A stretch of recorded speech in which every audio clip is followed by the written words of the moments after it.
Kris Krohn here, and we are going to dive right into what's going down with real estate in 2018.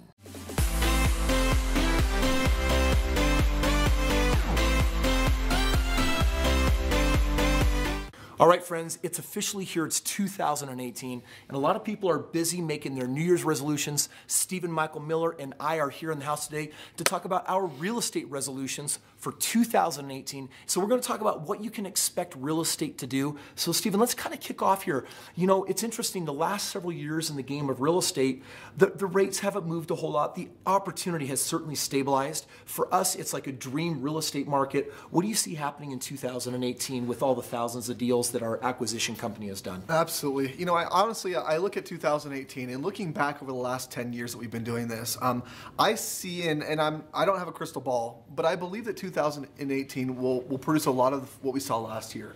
There's going to be your typical steady growth in the markets that we're in. We're going to see a lot of safety, those huge margins of safety that we've been talking about. We're going to see a lot more of that. We've got a very steady economy right now. For the next several years, I believe we're going to see steady growth in the economy as well. Steady growth in the economy is usually right along the lines of steady growth in real estate as well. And so I believe 2018 is going to produce a lot of what 2017 produced. You know, it's interesting. When you look at real estate and it's 15 to 20 year cycles, every 15 to 20 years it reevaluates. And what that means is that it'll have dramatic drops, and then it'll have steady growth, and then it'll have dramatic pops. We're really in the safe zone right now where we're nowhere near that drop zone. Yeah. And eventually we're going to get into the pop zone, but we're in the really nice, this is a year for acquiring real estate. This is a year for buying real estate. And if I were to be specific, our cash flow markets like Memphis, Indianapolis, these markets are stable. They're going to do their really great continued growth over growth, cash on cash returns. But Florida is getting closer, I think, to its reevaluation period. Yeah. We're still getting excellent deals on these homes that are still significantly below the rebuild. And we're getting closer to Florida's pop. I don't know if it's so much this year or next year. It's already done a lot of growth over the last couple of years. But 2018 right now really is looking, as wild as things are in the political arena, the reality is that as far as economy goes and as far as real estate goes, we're just looking at our next stable bumps and boosts in growth. So a fantastic year for you to be out there investing in real estate. Yeah, I think we're going to continue to invest in the same markets that we've been in at this point. Not opening up new markets. I often get people asking me, hey, you know, where's the next place you're going? And the reality is as long as the markets that we're currently in are providing the supply that we need, we're going to stay there. Yep.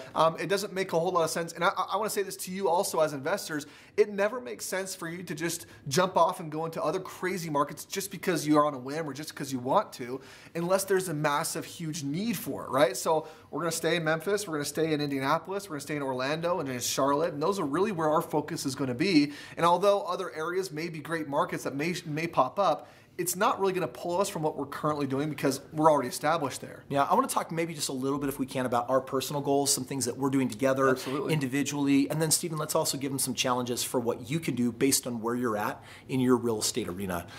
For me personally, I can tell you that I've got a couple of strong goals in real estate this year. This last year, I've sold a lot of properties, and I've consolidated a lot of properties into a commercial project. It's a convention center. Right now, it's being built out. It's going through the city approval process. It has the ability to produce around $1.5 million per year just in profit on renting out the event center. But it's its first year. It'll only have a little more than a half year. Right now, I think we're just shooting for $500,000 in profits. So really, it's just getting that project off the ground. I'm still going to be buying a lot of single-family projects, but I don't believe necessarily that a bunch of little projects have to get consolidated into the big ones. I only do it when it makes sense and when the numbers are irrefutable and when the numbers can give me a lot more promise than the single family can at its stable 10, 15, 20, 25% returns year on year. So that's one of my goals. What about you, Stephen? I've got a very simple goal this year. My goal is just personally, of course, not talking about partnerships or anything like that, but personally, I'm going to be buying 2 additional properties this year. Really excited about that. Most likely one will be here in Utah because I see the market here doing some neat things, and I'll probably buy one here and probably one in Memphis. So that's my goal for this year, just personally. But then, Kris, you and I have been talking about also our goals and what we want to do, and we talk a lot about partnering and partnerships. Yeah. And why don't you help everyone understand maybe some of our goals are there? Well, and Stephen and I, we're really careful. When we partner with individuals, we're looking for the right partner. And some of you need to perk up your ears. If you have some money sitting in a 401k IRA, you might be one that's selected to do some partnering with us this year. This year, we're only looking at bringing on 12 partners that have the ability to do multiple properties. And what that ultimately looks like is we'll do all the work, we'll go into the markets, we'll manage the entire process. Our partners basically put up the money, and then we're both really decision makers in what we do with the portfolio, but we're doing all the day-to-day stuff to make it easy for our investors that are out there. And so Steve and I, we've got a pretty strict vetting process that we use to just, picking 12 people is actually a really small number, but it's also about just managing good relationships with the right people. And so that's one of our goals that we have this year is we're going to be hand selecting some people that we can buy our next 20, 30 properties with. And that might apply to some of you, but let's talk about you right now. Let's talk about your personal goals. Stephen, if someone is watching this has never bought any real estate before, no matter where they're at in their life, whether they're a college student or whether they're an empty nester, what would be a good goal for them for 2018? Absolutely.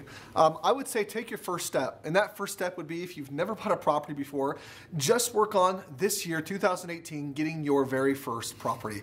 That could be one that you purchased yourself. That could be purchased with a partner. That could be, maybe you've got a couple friends that want to go into a property with you. However that might look for you, doesn't really matter. Just have your goal of getting your very first property. I will say though, if you're a more seasoned investor, if you've got multiple properties, then have a goal to get multiple properties more, right? I mean, if you've got lots of properties, just have a goal to make a goal that's commensurate with your current experience level. Yeah, and Stephen's bringing up a really good point here.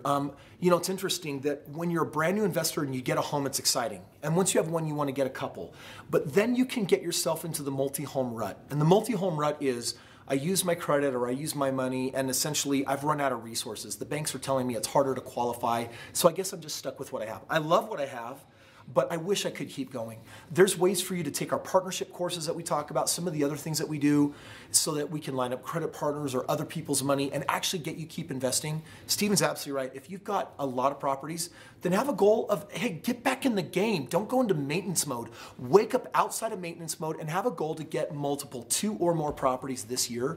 And especially if you don't have the money or credit or can't see a way, then I'm going to challenge you to make it an even bigger goal that you actually figured out, because that's the knowledge that has made all the difference for Stephen and I. If you want any help trying to figure out how to see that far ahead, if you feel stuck in any way, I want to invite you to go ahead and click the submit in the form up here and put in just a formal request saying, hey, Stephen, Kris, I want to talk with you guys and I want to get a game plan and I want to know what you can see that maybe I don't.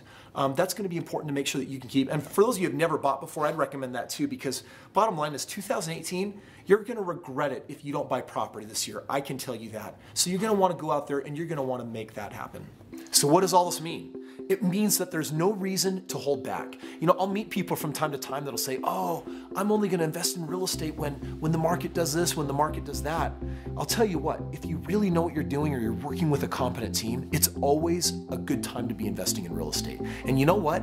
I've described this low point and this high point and where we're at in the process. It's always going to be a good time to invest in real estate, but I'm for real telling you, right now is an excellent time to be in the game of real estate. So make sure it's part of your 2018 resolution. And you know what? Contact me and my team, click on the link, see the different ways that we can interact and play together, and let's make some real estate magic happen.